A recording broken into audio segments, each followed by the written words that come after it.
طيب، تزامنا مع التهديدات الإسرائيلية، أعلن الرئيس الإيراني محمود أحمدي نژاد أن الحرب باتت قريبة إما في الربيع أو الصيف المقبلين، وأنتم فخامة الرئيس تلقيتم اتصالا من نژاد، يعني لم تعتبروه كسواكم، يعني أو لم تربطوه بخطاب أمين عام حزب الله السيد حسن نصر الله، واعتبرتموه مجرد رسالة دعم للبنان في حال وقوع تهديدات عليه. يعني فخامة الرئيس، هل تعتبرون هذه الترجمة واقعية أو منطقية في ظل مرجعية حزب الله الجلية لإيران؟ عن أي منطقية تتكلمين؟ إذا كانت إيران وجهت تهديدات لإسرائيل فلأن إسرائيل بدأت بالتهديدات أولا، أليس هذا صحيحا؟ أما الاتصال برئيس اللبناني فهو أمر طبيعي أن تكون الدول الصديقة، لكن التوقيت ليس بريئا. لا، التوقيت جاء بعد التهديدات الكثيفة التي وجهت إلى لبنان.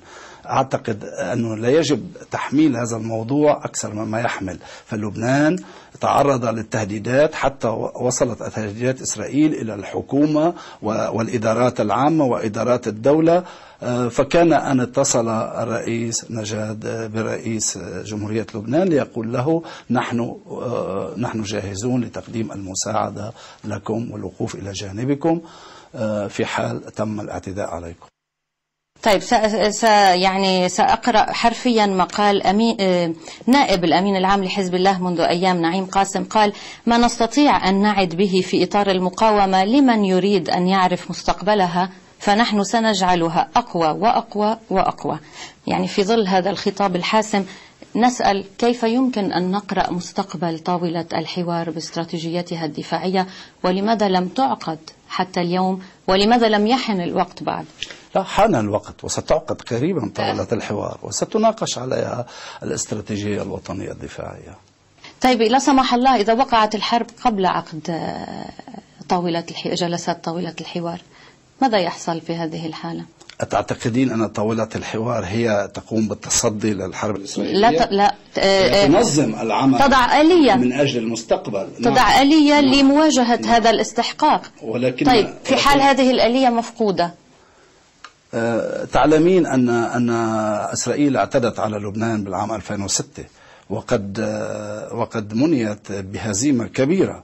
صحيح أنها دمرت أجزاء كثيرة من لبنان وأذت اللبنانيين في اقتصادهم وفي بناهم التحتية، ولكنها هي دفعت ثمنا كبيرا في هذا الاعتداء، وإسرائيل هذه المرة ستدفع أكثر مما دفعت في الماضي، وخاصة أن الجيش اللبناني أصبح موجودا على الحدود الجنوبية. هل توافق من يقول أن تأجيل جلسات طاولة الحوار هو فعليا تأجيل للأزمة، لأن أزمة ستنشأ لا محال من عقد؟ غير صحيح. أنت تعلمين أن الحكومة تأخرنا في تشكيل الحكومة وباشرت بعقد جلساتها، وهي جلسات مهمة تتناول بعض الإصلاحات التي تطلبت جهدا كبيرا في المناقشات. هذا لا يعني أبدا أننا نؤجل أي استحقاق، لا بل بالعكس، علينا طالما القرار متخذ بطاولة الحوار وبالموضوع الأساسي الذي سيناقش على طاولة الحوار فليس هناك من تأجيل. طيب، سؤال أصعب: هل تعتقدون فخامة الرئيس أن سلاح حزب الله يمكن أن يحل داخليا في الداخل اللبناني وعلى طاولة الحوار؟ كل شيء يريده اللبنانيين يمكن حله على طاولة الحوار وحله في الداخل اللبناني. مضى الزمن الذي كانت تحل فيه الأمور خارج لبنان، ستحل الأمور داخل لبنان. لكن حزب الله ليس، وبمنطق الحوار حزب الله هو حزب لبناني ذات امتداد إقليمي زي ما قلنا. لا، إيراني ليس صحيحا. حزب الله هو حزب لبناني موجود في الحكومة اللبنانية وموجود في المجلس النيابي، هو نسيج أساسي في المجتمع اللبناني ونسيج يعول عليه. طيب، سؤال هون: طب ما زال في مجلس وزراء يعني مع وفاق وطني توصلتم إليه، ما جدوى طاولة الحوار؟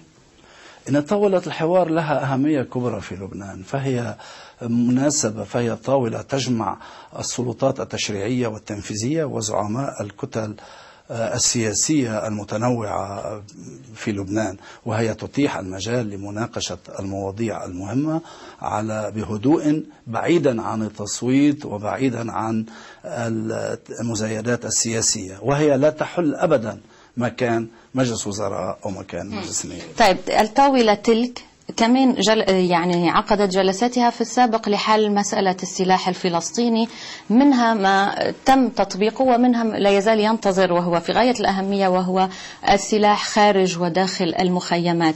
يعني كيف ستتعاملون مع هذه الإشكالية وأنتم المطالبون دوما فخامة الرئيس بأن تتحسن ظروف هؤلاء لحين عودتهم الموعودة؟ موضوع السلاح الفلسطيني خارج المخيمات وداخله قد اتخذ به قرارا على طاولة الحوار، ولكنك تعلمين أن لبنان لم يشهد فترة هدوء استقرار مستمر حتى يعالج هذه المواضيع، ولكن القرار متخذ فيها وسيتم معالجتها في الوقت المناسب. يعني متى يكون الوقت؟ يعني أنا أنقل فخامة الرئيس يعني هواجس اللبنانيين لتتوقف التهديدات الإسرائيلية أولا عن لبنان وعن الفلسطينيين حتى نستطيع معالجة هذه الأمور، وطالما التهديدات مستمرة فهناك أولويات قبل هذا الموضوع. يعني يقال بين يعني ما يراد تنفيذه وتم الاتفاق عليه في مؤتمر الحوار وبين الإمكانات غير المتوفرة مسافة كبيرة باتت تشكل استحقاقا خطيرا جدا فيما يخص مخيم عين الحلوة اليوم، على غرار ربما مخيم نهر البارد، مأساة مخيم نهر البارد. هل تعتبرون أن ذلك الخطر جدي حقيقة، وكيف يمكن ردعه؟ هذا الخطر التي تتكلمين عنه هو غير موضوع الحوار وموضوع السلاح الفلسطيني. ولكن قصدي ولكن هذا الموضوع هو يعبر عن بعض المفارقات بين الفصائل الفلسطينية التي لديها يعني ألا تعتقد أن كل ذلك لأنه ما في بعد حل أو تطبيق لقصص سلاح خارج وداخل المخيمات؟ نرى اليوم يعني مشاكل في أماكن. طبعا وجود السلاح هو يخلق المشاكل من هذا النوع، ولكن الحل داخل المخيمات اللبنانية يأتي في الدرجة الثانية من بعد الحل خارج المخيمات اللبنانية.